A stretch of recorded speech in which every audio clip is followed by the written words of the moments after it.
우리 말이라는 게 참 중요합니다. 말이라는 것은 내가 알고 했든 모르고 했든 의도적으로 했든 무심코 나왔든 하나님께서는 지도자의 입에서 어떤 말이 나오게 하면 그 말대로 또 이루어갈 때가 참 많아요. 예수님이 십자가에 못 박힐 때 가야바가 한 사람이 죽어서 온 세상이 망하지 않게 하는 것이 너희에게 유익한 줄을 알지 못하느냐. 가야바는 그 말을 할 때 예수님을 죽여서 로마로부터 우리를 구하자. 혹시 예수님이 사람들이 저렇게 많이 예수님을 따르는데 예수님이 저 사람들을 데리고 반란을 일으키면 로마한테 이길 수 없다. 그러면 반란이 일어나면 로마가 우리나라를 다시 공격할 수도 있다. 그러니 혹시 반란을 일으킬지도 모르는 예수를 죽이면 유익하지 않겠느냐. 그렇게 그해 대제사장 가야바가 말을 했는데 가야바는 그냥 예수님 죽여서 로마로부터 나라를 안전하게 지키자 그런 말로 했지만 하나님은 가야바의 입술에서 그 말이 나오게 하시고 실제로 예수님이 죽어서 온 인류를 죄로부터 구원하게 하시려고 하는 하나님의 계획이 성취되게 하셨습니다. 그러니 그 해의 대제사장 가야바가 자기 입으로 했던 말이 알고 하든 알지 못하고 하든 간에 실제로 예수님이 할 엄청난 일에 대한 예언적인 말을 뱉어내게 되었던 거죠. 저는 요즘 그런 생각을 합니다. 한 번도 경험해보지 못한 나라를 만들어서 국민들이 한 번도 경험해보지 못한 세상을 만들어주겠다고 문재인 대통령이 이야기했는데 문재인 대통령은 한 번도 경험해보지 못한 나라, 좋은 뜻으로 이야기를 했겠죠. 국민들이 살기 좋은 나라, 행복한 나라, 공평한 나라, 좋은 뜻으로 이야기를 했을 텐데 그런데 의외로 코로나라는 것이 와서 정말 우리가 평생에 한 번도 경험해보지 못한 그런 경험을 지금 하고 있습니다. 마스크를 쓰고 예배드리고 줄 맞춰 앉아서 예배드리고 한 번도 경험해보지 못한 세상을 우리는 지금 뼈저리게 경험하고 있습니다. 우리가 살아가면서 이런 경험을 하게 되리라고 생각해 보셨습니까? 상상해 보셨습니까? 생각도 해본 적 없고 상상도 해본 적 없는 정말 한 번도 경험해 보지 못한 뜻밖의 세상을 우리들이 경험하고 있죠. 그런데 지금 우리가 한 번도 경험해 보지 못한 뜻밖의 세상을 경험한다고 해서 죽을 만큼 힘든 경험은 아니잖아요. 그래도 어느 정도 자유가 주어져 있고 물론 많이 힘든 분들도 있고 사업이 부도난 분들도 있고 정말 힘든 분들도 많이 있는 줄은 압니다. 그러나 대체적으로 어쨌든 아주 힘든 건 아니에요. 그런데 오늘 우리가 읽은 성경에 나오는 이야기는 아주 힘든 역사 이래로 한 번도 경험해 보지 못한 정말 너무너무 힘든 그런 경험을 가져다 줄 내용을 우리가 읽은 거예요. 한 번도 경험해 보지 못한 내용, 한 번도 경험해 보지 못한 삶을 하나님의 백성들이 경험하게 될 겁니다. 그것을 가장 큰 환난 이렇게 표현하죠. 지난주에부터 우리가 마가복음 13장에서 종말론에 대한 공부를 하고 있는 겁니다. 종말에 대한 예수님의 교훈이 왜 나오게 됐느냐? 제자들이 성전을 가르치면서 이 성전이 얼마나 크고 웅장하고 화려하게 지었는지 자랑을 하고 싶었는데 예수님께서 성전을 보시면서 제자들한테 너희가 이 성전이 대단하다고 생각하지만 돌 하나도 돌 위에 남지 않고 다 무너지는 때가 올 것이다 라고 얘기를 하셨어요. 예수님의 공감을 기다렸던 제자들은 무서운 심판에 대한 예언을 들으면서 깜짝 놀랐습니다. 그리고 성전에서 나와서 기드론 시내를 건너서 감람산 위에 올라갔습니다. 그 감람산 정도는 아마 우리 두루산 정도 아니면 와룡산 정도 그 정도 높이라고 생각하시면 돼요. 그렇게 높지 않은 산인데 그 감람산과 예루살렘 성전이 있는 곳 사이에 골짜기가 기드론 시내가 흘러가는 골짜기가 있고 바로 골짜기 건너 마주 보이는 곳입니다. 예수님은 제자들과 함께 성전에 나오면 흔히 감람산에 가서 기도도 하고 쉬기도 하셨어요. 그 감람산에 올라갔을 때 제자들이 예수님께 물어봤잖아요. 어느 때에 이런 일이 있겠사오며 이런 일이 일어나려고 할 때 주님이 임하실 때 재림하실 때 무슨 징조가 있겠습니까? 이렇게 물었죠. 예수님께서 그래서 두 가지 징조와 때에 대해서 이야기를 해 주시는 가운데 오늘 우리가 보는 겁니다. 그러니까 여러분 지금 세상에 나가면 종말에 대한 예언자들이 참 많아요. 뭐 증산도 하는데 뭐 정도령 뭐 이런 얘기들을 많이 들어보셨는지 모르겠는데 그런 사람들도 뭐 신천 신지가 오고 세상이 개벽을 하고 뭐 온갖 종말에 대한 이야기들이 되게 많아요. 고등학교 동기 중에 하나가 증산도에 우리로 말하면 저처럼 이렇게 성직자가 되어 있어요. 그 저한테 증산도를 자꾸만 선전을 해요. 강증산이 하늘의 황제님이신데 그분이 예수님도 보내고 부처님도 보내고 공자님도 보내고 다 보냈다. 막 이러면서 저한테 자꾸 선전을 하는 거예요. 그래서 하나님 한 분 외에는 아무도 참신이 없다. 그러니까 기독교 너는 그게 문제야 이러면서. 그래서 제가 너는 그렇게 친구한테 나한테 그렇게 100번 1000번 해도 통하지 않는데 그렇게 말하는 그게 문제야. 너는 말하지 마. 이렇게 해가지고 제가 말을 막아버렸습니다. 자, 그런데 이 종말에 대한 이야기는 여러분 세상에서 누가 뭐라 그래도 세상의 말을 믿을 게 없어요. 성경 하나님의 말씀이 진리인 줄 믿으시기 바랍니다. 말씀대로 역사는 왔습니다. 말씀대로 성취되어 왔어요.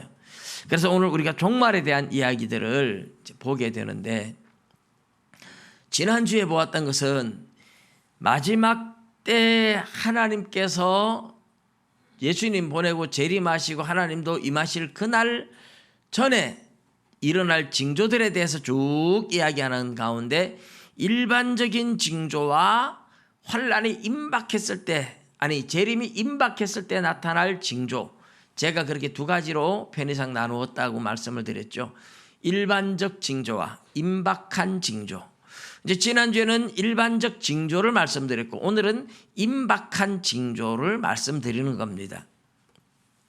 일반 징조는 뭐가 있었습니까? 일반적인 징조는 이단들, 거짓 선지자들이 많이 일어나고 전쟁이 일어나고 기근이 일어나고 지진이 일어나고 천재지변이 일어나고 그러다 또 박해가 일어났다 또 거짓 선지자가 일어났다 또 전쟁이 일어났다 이게 계속 반복되는 거예요. 전쟁이 한 번 일어나고 끝나는 게 아니에요. 거짓 선지자, 전쟁, 기근, 재난, 박해, 또 거짓 선지자, 전쟁, 기근, 재난, 박해 이런 것들이 계속 역사 속에 사이클링 되면서 계속 일어나는 겁니다. 이것이 주님이 초림했을 때부터 재림 때까지 일어나는 일반적인 징조인데 이것은 요한계시록으로 말하면 요한계시록 6장에 나오는 인재앙이다. 6장 7장에 나오는 내용에 6장은 인재앙이고 7장은 하나님의 백성들 이마에 하나님의 도장을 찍는 장면인데 말하자면 하나님이 택한 백성들을 다 구원한다는 거예요. 근데 이 택한 백성들이 어떻게 돌아오느냐? 인재앙이라고 불리는 이 환난 때문에 하나님께 돌아오게 된다. 그 얘기를 했었잖아요. 편안하고 잘 먹고 잘 살면 하나님 앞에 잘 안 돌아오는데 인생이 살아가다가 내가 원하지 않는 어려움을 당하고 환난을 당하고 고난을 당하니까 하나님을 찾다라는 거예요. 하나님은 그렇게 하나님의 백성을 불러냅니다. 그것이 하나님의 백성을 부르시는 방법이에요. 독수리 비유로 말씀을 드렸죠. 가시나무로 집을 짓고도 그 위에 지푸라기 잔뜩 나서 알을 낳고 새끼를 품어서 까는데 이 새끼가 편안하게 잘 먹고 잘 사니까 생전 안 나오려고 하니까 어미 독수리가 날개짓을 하면서 그 주변을 날면서 지푸라기 다 빼내는 겁니다. 그러면 결국 가시에 발이 찔리니까 아프니까 새끼가 밖으로 나올 수밖에 없고, 그래서 어미가 업어가지고 높은 데 올라갔다 떨어뜨렸다 다시 받아서 높은 데 올라갔다 떨어뜨렸다 하면서 훈련을 시키는 것이 독수리가 새끼를 훈련시키는 방법인데, 우리 하나님도 세상에서 잘 먹고 잘 살고 편안하니까 하나님이 불러도 안 오는 거죠. 여러분, 지금 세상은 돈 많으면 너무너무 살기 좋은 세상이 아닙니까? 천국 갔다 뭐 이런 얘기를 하는 사람들이 있어요. 날마다 뭐 화려하게 고급 저택에서 좋은 차 타고 비행기 타고 세계로 골프 여행 다니고 뭐 이랬던 사람들이 지금은 이제 비행기도 잘 못 다니고 하니까 그렇지만, 보십시오. 그래도 뭐 우리나라 외교부 장관인가요? 강 장관 남편은 돈이 별로 없다고 하면서도 뭐 백성들 전부 다 이렇게 어렵게 살아가는데 나라의 장관의 남편이 요트 사가지고 여행하겠다고 외국으로 다니고, 이거는 아무리 개인의 자유라고 한다 그래도 국민 정서상 예의상 도덕상 맞지 않는 거잖아요. 이 정도로 자유로운 세상에 돈만 있으면 뭐든지 요트 타고 바다를 누비며 천국 같은 삶을 살아가는데 교회 누가 오려고 하겠습니까? 교회 와라, 예수 믿고 천국 가자 이러면 다 가난하고 힘없고 약한 사람들이 의지할 데 없으니 하나님 믿는 거지 이러면서 조롱만 합니다. 그래서 하나님은 하나님의 백성들을 환난을 주는 거죠. 그래서 하나님께 돌아오게 만듭니다. 세상 사람들은 약하니까 하나님께 간다. 근데 자기는 평생 강한 줄 알아요. 자기는 영원히 사는 줄 알아요. 자기도 언젠가는 약하고 병들고 빈손으로 떠나야 됩니다. 그날 그렇게 세상에서 돈 많다고 교만하다가 하나님이 지옥으로 떨어뜨리는 날, 그날 가서 후회해도 소용이 없는 겁니다. 여러분, 인간은 아무리 강하다고 큰 소리 쳐도 하나님 앞에서 강한 자는 아무도 없습니다. 늙고 병들고 죽는 것은 누구든지 피할 수 없는, 예외가 없는 우리의 갈 길인 줄 믿으시기 바랍니다. 그래서 우리 하나님께 돌아오게 하기 위해서 환난을 주신다. 이것이 인재앙이라고 불렀고 환난이라고 불렀고, 이것이 종말의 일반적인 징조다. 그렇게 우리가 지난주에 보았던 겁니다. 오늘 제가 종말론이기 때문에 지난주의 것을 요약해서 지금 말씀드린 거예요. 지난주에 일반적인 징조를 요약해서 말씀드린 겁니다. 오늘 그러면 이제 재림이 임박할 때 일어날 큰 환난, 그 이야기들을 예수님이 하시는데, 물론 이 이야기만 가지고 우리가 다 알 수 없어요. 그래서 성경의 여러 곳에 나오는 내용들과 비교를 해야 더 정확하게 알게 되는 겁니다. 14절에 보면 이렇습니다. 멸망에 가증한 것이 서지 못할 곳에 선 것을 보거든 잃는 자는 깨달을진저 그때에 유대에 있는 자들은 산으로 도망할지어다. 지붕에 있는 자는 내려가지도 말고 집에 있는 무엇을 가지러 들어가지도 말며 밭에 있는 자는 겉옷을 가지러 뒤로 돌이키지 말지어다. 멸망에 가증한 것이 서지 못할 곳에 선 것을 보거든 잃는 자는 깨달아라 하면서 빨리 도망쳐라 이 말이죠. 지붕에 있는 자들이 내려오지 말라 이 말은 지붕에서 계속 있으라 이 말이 아닙니다. 지붕에 있다가 환난의 소식을 들었다. 아이고 집에 빨리 가가지고 옷도 챙기고 돈도 챙기고 그러면 늦을 수 있다는 거예요. 지붕에 있는 자들은 집안에 뭘 가지러 가지 말고 그냥 빨리 도망가라는 겁니다. 유대에 있으면 산으로 도망가고, 밭에서 일하던 사람도 뭐 그런 소식 듣고 아이고 돌이켜 가지고 빨리 뭐 정리 좀 마지막 정리해 놓고 집에 가서 뭐 옷 좀 갈아입고 도망갈까 이러면 늦다는 거예요. 굉장한 긴박성, 빨리 도망가라 이런 의미죠. 그런데 멸망에 가증한 것 이렇게 말하니까 이게 뭘지 이렇게 생각할 수 있는데, 마태복음 24장에서 똑같은 이야기를 할 때 예수님이 마태가 이야기하는 것과 마가가 이야기하는 것 이 같은 내용인데, 마가는 더 간결하게 쓰려고 하다 보니 좀 빼먹고 마태는 조금 더 자세하게 설명을 하고 그 차이가 있습니다. 사람마다 성격이 다르잖아요. 저하고 저희 집사람하고 성격이 아주 달라요. 저는 너무 꼼꼼한 성격이라서 뭐 하나를 설명을 해도 자세하게 설명을 하려고 해요.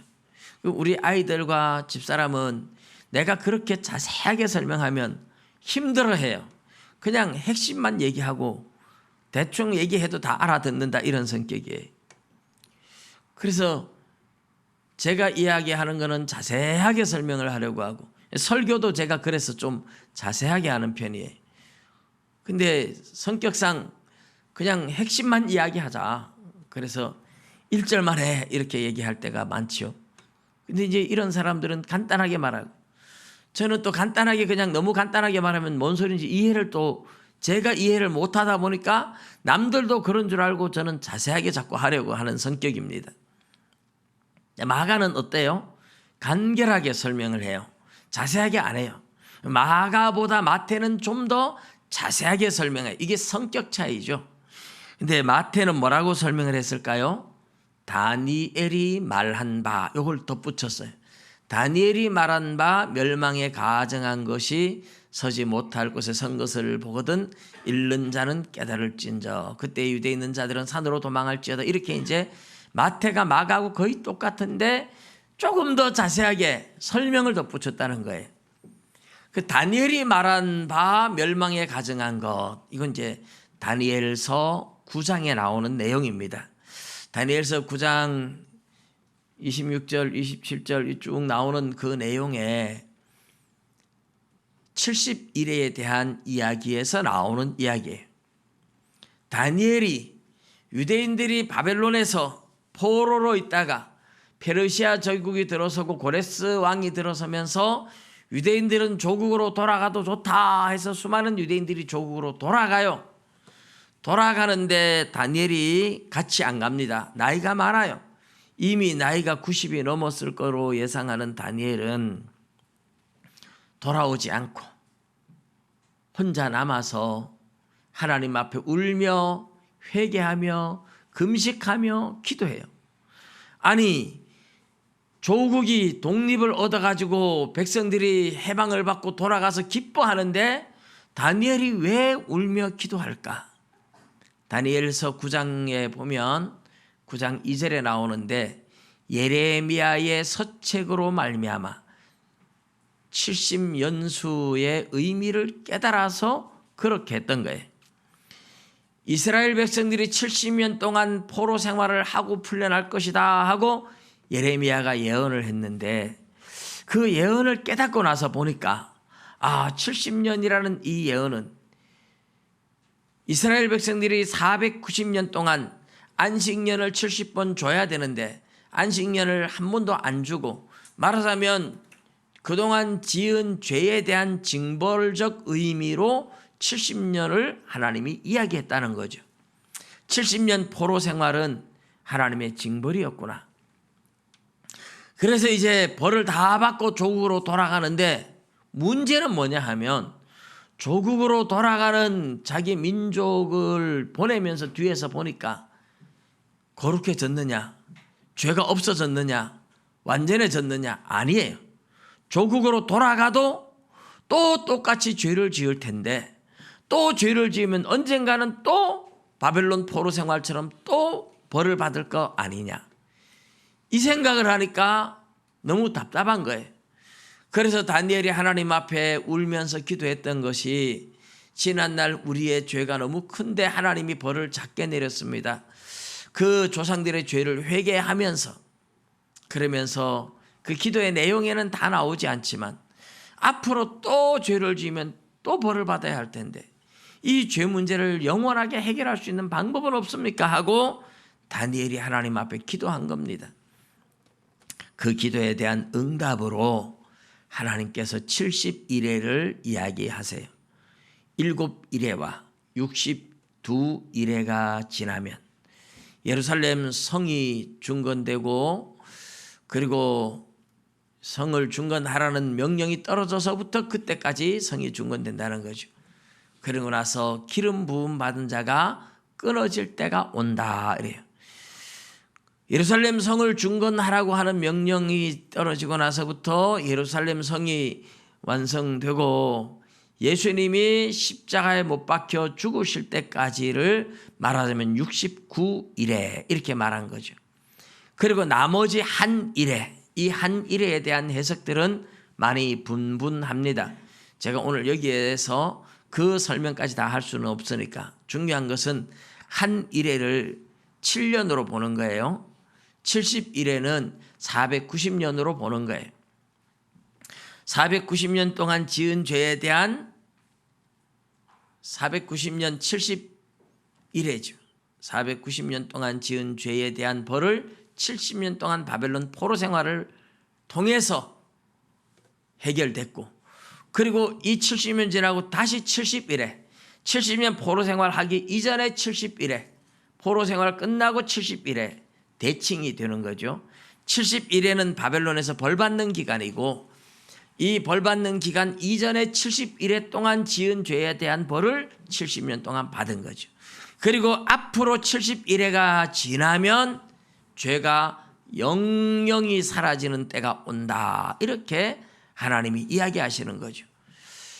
그 죄 문제를 완전하게 해결하는 때가 바로 70일에가 지난다. 그래서 69일에가 지날 때 기름 부음 받은 자가 끊어지고 예수님이 와서 죄 문제를 해결하는 거예요. 그리고 나머지 한 일회 동안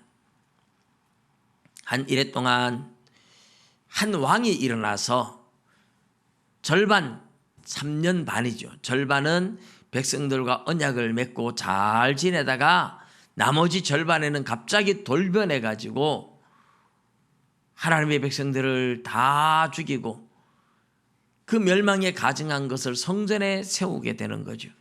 자기를 신격화하게 되는 거죠. 그게 바로 적 그리스도가 되는 겁니다. 그래서 이제 7년 대환란이라는 말이 거기서 나오는 건데 마지막 3년 반이라고 표현하는 것.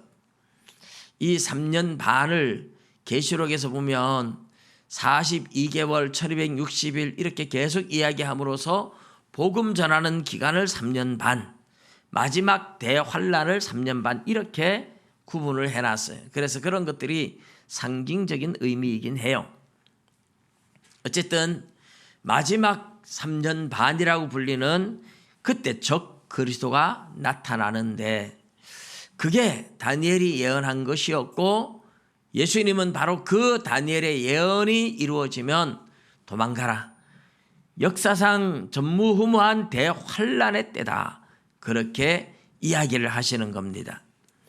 자, 우리가 여기서 이제 역사적으로 보면 실제로 다니엘이 예언했던 예언이 이루어진 적이 있어요.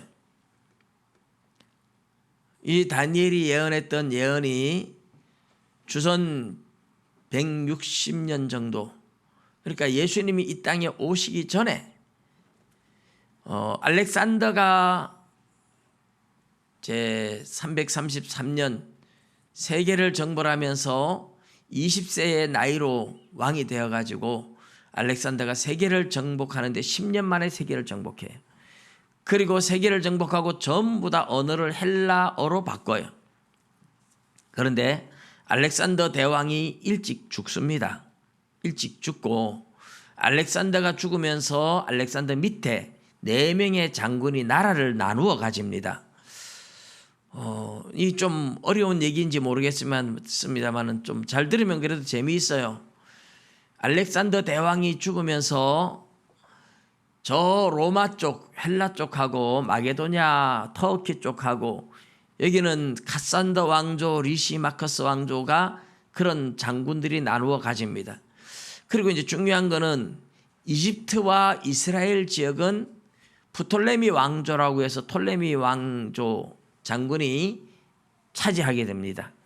그리고 수리아 지역부터 오늘날 이란, 이라크까지 이 아람과 수리아 지역 전역을 셀류쿠스 장군이 차지해서 셀류쿠스 왕조가 돼요. 그런데 이 프톨레미 왕조, 이집트를 차지한 톨레미 왕조가 굉장히 강력했습니다. 셀류쿠스 왕조는 좀 약했어요. 그래서 처음에는 셀류쿠스 왕조가 프톨레미 왕조의 그 공주와 결혼을 하면서 굽신거리고 했습니다. 그런데 나중에 이 셀류쿠스 왕조의 안티오쿠스 에피파네스라는 왕이 들어서서 이 왕은 굉장히 강교한 왕이에요. 거짓말을 잘해요. 서로 협상을 맺자 그러면서 협상을 맺으러 가는 척하면서 공격을 하고, 말하자면 의리도 신용도 믿을 수 없는, 북한 같은 나라 비슷하게 믿을 수가 없는 나라였어요. 이 셀류쿠스 왕조가 일어나서 이스라엘을 빼앗아버리고 프톨레미 왕조와 계속 전쟁을 합니다. 근데 이 안티오쿠스 에피파네스가 유대인들을 그렇게 박해를 하면서 성전에서 하나님께 제사를 못 드리도록 하고 그 하나님의 제물에 돼지피 갖다가 썼고, 돼지를 유대인들이 가장 부정하게 여기니까 그런 식으로 돼지피를 갖다가 제물에 막 섞어버리고, 그리고 제우스를 섬기는 신상, 로마 황제의 상징, 뭐 이런 것들을 성전에 갖다가 우상을 갖다가 세워놓고 하나님이 아닌 제우스를 섬기게 하고 로마 황제를 섬기게 만드는 이런 것들을 갖다가 놓는 겁니다. 이런 것이 멸망에 가증한 것이 성전에 서지 못할 곳에 선 거죠. 그러면서 유대인들이 엄청나게 죽었어요. 그때 유대인들이 2,000명이 안식일에 유대인들을 죽인데, 율법을 지키면 다 죽인다고 했는데도 율법을 지키느라고 안식일에 앉아서 목을 치러 오는데도 도망도 안 가고 안식일 지킨다고 2,000명이 그렇게 안티오쿠스 에피파네스한테 죽은 적도 있어요. 이런 것을 보면서 도저히 안 되겠다 해서 마띠아 제사장이 자녀들을 데리고 반란을 일으켜서 결국은 안티오쿠스 에피파네스 세력을 몰아내고 그 마띠아 제사장의 아들 중에 마카비라는 유다인데, 이름은 원래 유다인데 전쟁을 워낙 잘해서 별명을 붙여줬어요. 망치 같다. 그래서 망치라는 말이 이제 마카비라는 말이에요. 그래서 유다 마카비 왕조. 그래서 독립에서 한 80년 동안 잠시 독립을 했던 적이 있습니다. 물론 그러다가 로마 폼페이 장군한테 다시 유대 나라가 멸망을 당하고 헤롯 대왕이 들어설 때 예수님이 탄생하는, 이게 이제 역사적인 배경이죠. 역사적인 배경인데, 안티오쿠스 에피파네스가 예수님의 말씀처럼 멸망에 가증한 것을, 파멸당할 가증한 것을 성전에 세웠던, 이것이 다니엘이 예언했던 예언이 이루어진 겁니다. 그러면 그것이 정말 다니엘의 예언의 끝인가? 예수님이 다시 예언하잖아요. 안티오쿠스 에피파네스가 죽고 100년도 넘게 200년 정도 지나가서 예수님이 탄생해가지고 지금 이 예언을 하고 있는 거잖아요. 그러니까 안티오쿠스 에피파네스가 멸망에 가증한 것을 성전에 세웠던 것은 정말 마지막 시대에 나타날 적 그리스도가 어떻게 할 것인지를 보여주는 하나의 작은 모형이다, 그림자다, 이렇게 볼 수 있습니다. 그리고 또 예수님이 가시고 난 후에 한 40년 가까이 지나서 또 한 번 그런 일이 생겨요. 로마의 디도 장군이, 원래는 제 아버지 베스파시안 장군과 함께 유다를 공격하러 왔던 베스파시안 장군의 아들 디도인데, 전쟁을 하면서 갈릴리 지역을 완전히 멸망을 시켰어요. 그리고 이제 갈릴리를 파멸시키고 예루살렘을 공격하러 오다가 로마의 네로 황제가 자살해서 죽었다는 소식이 전해지면서 원로원 회의에서 베스파시안 장군이 황제가 돼야 되겠다. 그래서 연락이 온 거예요. 황제가 들어오라고. 그래서 베스파시안 장군이 황제가 되기 위해서 로마로 가면서 아들 디도 장군한테 예루살렘 함락을 맡긴 겁니다. 그래서 이 디도가 예루살렘을 주후 70년에 예루살렘을 멸망시켰죠. 여러분, 그때 정말 끔찍하게 어마어마하게 많은 사람들이 죽고 포로로 끌려가고 노예로 팔려가고 그랬어요. 예루살렘 성전이 돌 하나도 돌 위에 남지 않고 다 무너지는 사건이 일어났어요. 그러니 예수님의 예언이 또 성취가 된 거예요. 다니엘의 예언이 성취가 된 거예요. 그 당시에 로마의 이 예루살렘을 포위하는 이 사건 때 예수님의 예언을 기억하던 성도들은 얼른 예루살렘을 빠져나가 도망을 갔어요. 그래서 실제로 예루살렘이 멸망할 때 이 예수님의 예언을 생각하면서 그리스도인들이 도망을 갔는데 그리스도인들은 거의 죽지 않았어요. 그러니까 예수님의 예언이 이루어진 거잖아요. 그런데 이것도 하나의 모형이고 그림자예요. 진짜 예수님이 예언하는, 그리고 다니엘이 예언하는 마지막 대환란은 아직까지 오지 않았어요. 우리 그걸 어떻게 알 수 있습니까? 데살로니가 후서 2장에 적 그리스도가 나타나야 예수님 재림한다고 바울 사도가 직접 이야기를 해요. 데살로니가 전서 4장에도 주님 강림하실 때 이야기하고, 고린도전서 15장에도 주님의 재림에 대한 이야기를 하고, 데살로니가 후서 2장에는 주님 재림 때가 가깝다고 사람들이 아무리 미혹해도 속지 마라. 적 그리스도가 나타나기 전에는 이루어지지 않는다라고 구체적으로 이야기를 바울 사도가 해줍니다. 그러니까 물론 바울 사도가 성경을 기록한 게 주후 70년이 아니라 그 전이기 때문에 뭐 그렇게 생각할 수 있지만, 그러나 실질적으로 바울 사도가 이야기하는 그런 내용들을 보면 적 그리스도가 나타나서 자기가 메시아다 그렇게 이야기하지는 않았던 것을 보면 진짜 종말에 대한 마지막 환란은 아직 남아있다 이렇게 볼 수가 있죠. 이 마지막 때 이제 적 그리스도가 나타나는 것에 대해서 그러면 어디에서 설명을 잘 하느냐? 이 내용을 데살로니가 후서 2장과 요한계시록 13장에서 설명을 잘 하고 있습니다. 바다에서 올라오는 짐승, 땅에서 올라오는 짐승, 둘이 결탁을 해가지고 사람들을 미혹해서 666표를 받게 만드는 그 이야기가 나와요. 제가 요한계시록을 수요일마다 이제 우리 말씀을 나누고 있는데 지금 19장까지 나누었어요. 이 내용들을 다 하려 그러면 뭐 끝이 없습니다. 오늘 내용을 조금 더 이어서 보면, 그날에는 아이 뵌 자들과 젖 먹이는 자들에게 화가 있으리로다 이랬어요. 이 일이 겨울에 일어나지 않도록 기도하라. 이는 그 날들이 환난의 날이 되겠습니다. 하나님께서 창조하신 시초부터 지금까지 이런 환난이 없었고 후에도 없으리라. 만일 주께서 그 날들을 감하지 아니하셨더라면 모든 육체가 구원을 얻지 못할 것이거늘 자기가 택하신 자들을 위하여 그 날들을 감하셨느니라 이랬어요. 아이 뵌 자들과 젖 먹이는 자들에게 화가 있다. 겨울에 일어나거나 안식일에 일어나지 않도록 기도해라.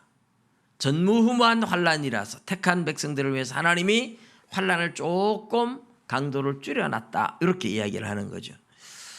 전에 어느 교회의 목사님이 아이 뵌 자들과 젖 먹이는 자들에게 화가 있다라는 것을 해석을 이상하게 했어요. 이분은 늘 자기가 영해를 한다고 말하면서 성경을 영해로 해야 된다.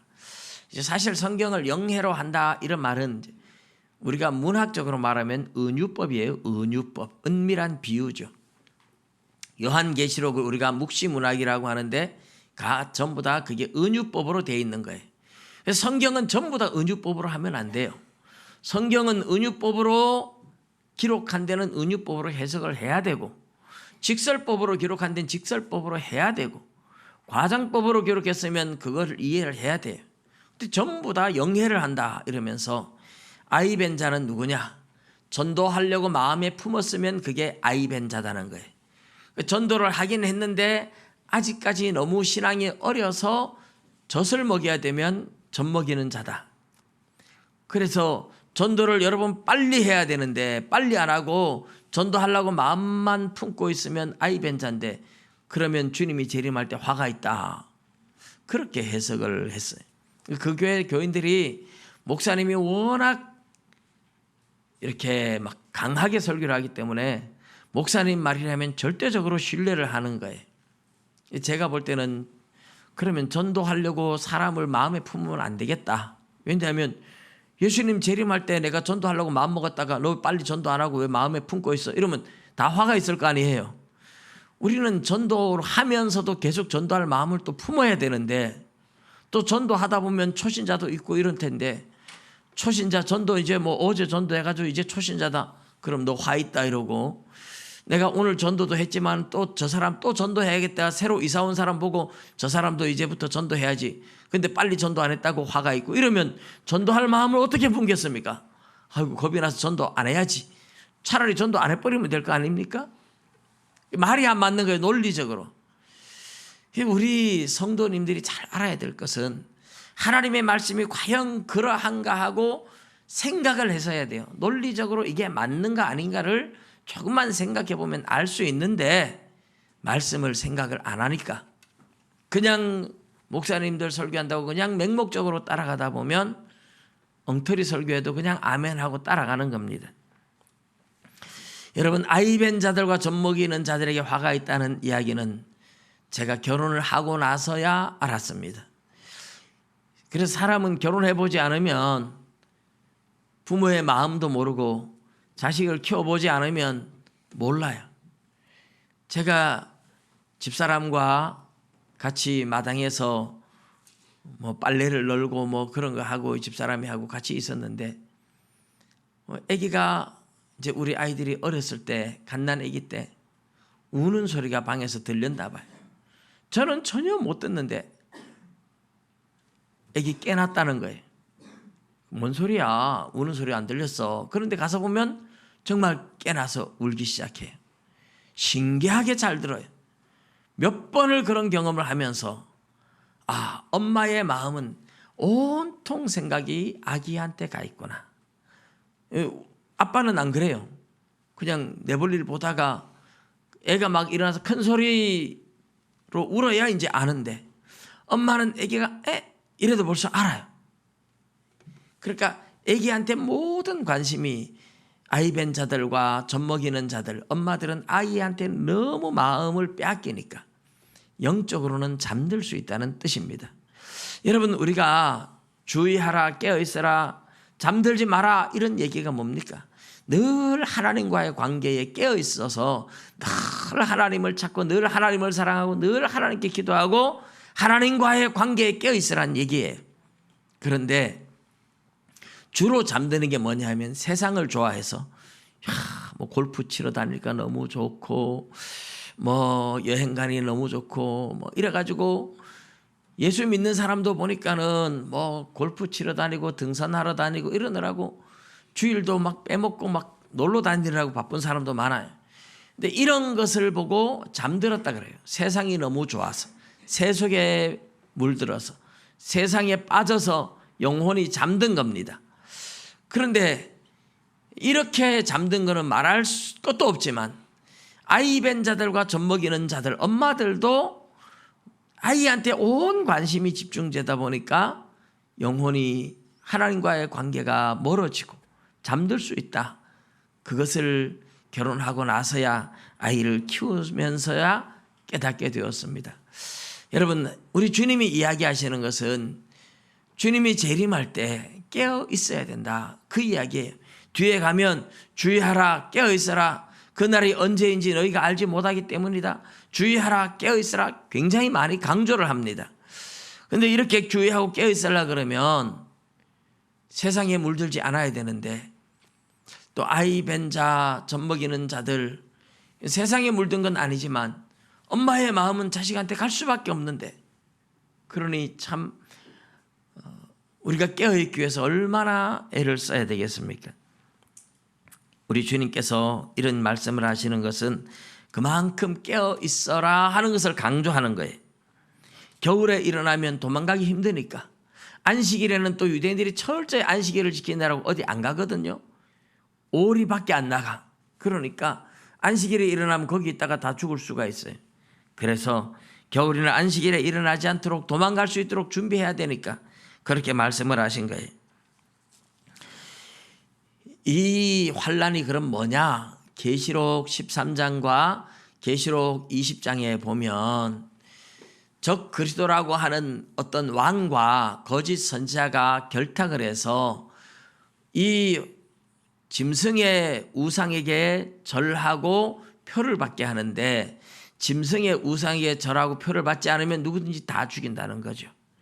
그래서 이게 뭐 로마의 황제가 짐승이긴 한데, 마지막에 나타날 적 그리스도는 어느 나라의 또 왕이 세계를 지배하는 적 그리스도가 될지 몰라요. 근데 어쨌든 그때 모든 그리스도인들을 다 박멸하려고 덤비는 거죠.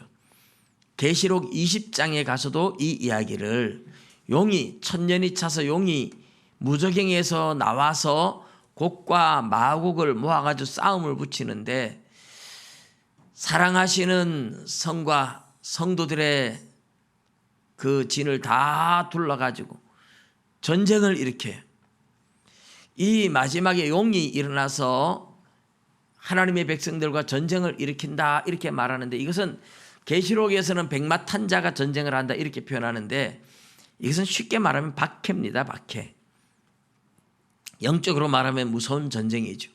예수 믿는 사람들을 전부 다 죽이려고 적 그리스도가 작정하고 예수 믿는 사람들을 색출해내는, 이게 마지막에 하나님의 백성들에게는 엄청난 대환란이 되는 겁니다.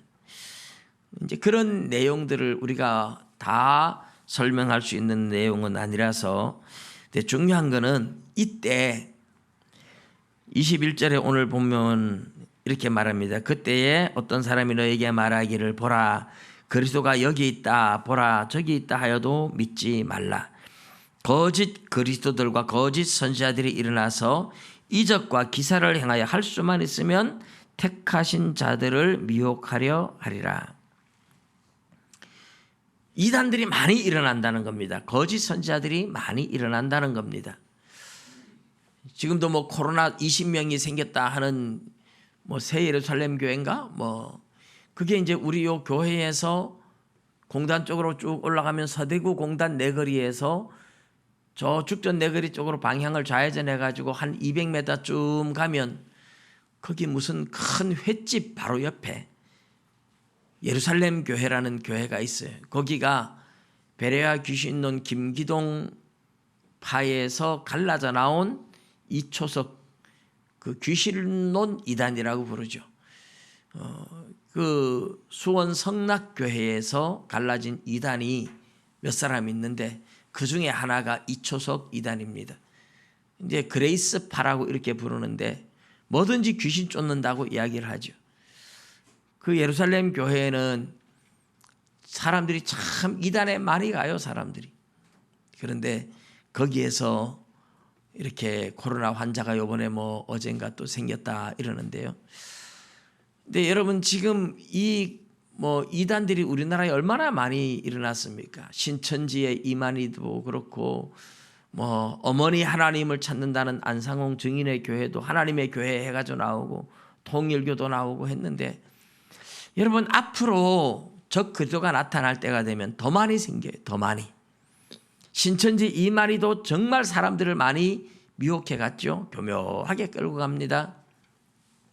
근데 앞으로는 주님이 재림 때가 임박하면 적 그리스도와 거짓 선지자가 결탁을 하잖아요. 그래서 적 그리스도가 우상을 만들고 그쪽에 다 숭배하게 만들며 또 환란이 일어난다 하니까는 가짜 그리스도가 나타나 가지고 사람들을 미혹해서 교인들을 다 빼갑니다. 그런데 데살로니가 후서 2장 9절 10절에 보면 그렇게 거짓 선지자가 임하는 것은 진리의 사랑을 받지 못해서 구원을 받지 못하는 자들에게 나타난다 그랬어요. 더 쉽게 말하면 교회 열심히 다니고 있었는데 이단에 빠졌다, 이단한테 끌려간다. 그 사람들은 하나님의 사랑을 입지 못한 불택자들이었다, 그렇게 이야기를 한다 이 말입니다. 그러니까 결국 교회 다니는 진짜 하나님이 택한 백성은 2단이 와도 안 끌려가요. 3단이 와도 안 끌려가요. 4단 5단이 와도 안 끌려가요. 진짜 하나님의 백성들은 누가 뭐라 그래도 하나님을 떠나지 않아요. 그런데 불택자들은 열심히 교회 다니고 충성하는 것 같은데 보면 묘하게 2단이 와서 살살 건드리면 끌려가더라는 겁니다. 진리의 사랑을 입지 못한 자들이었다, 이렇게 이야기를 해요. 여러분, 우리가 하나님의 백성인지 아닌지 다른 사람은 몰라요. 자기는 알아요.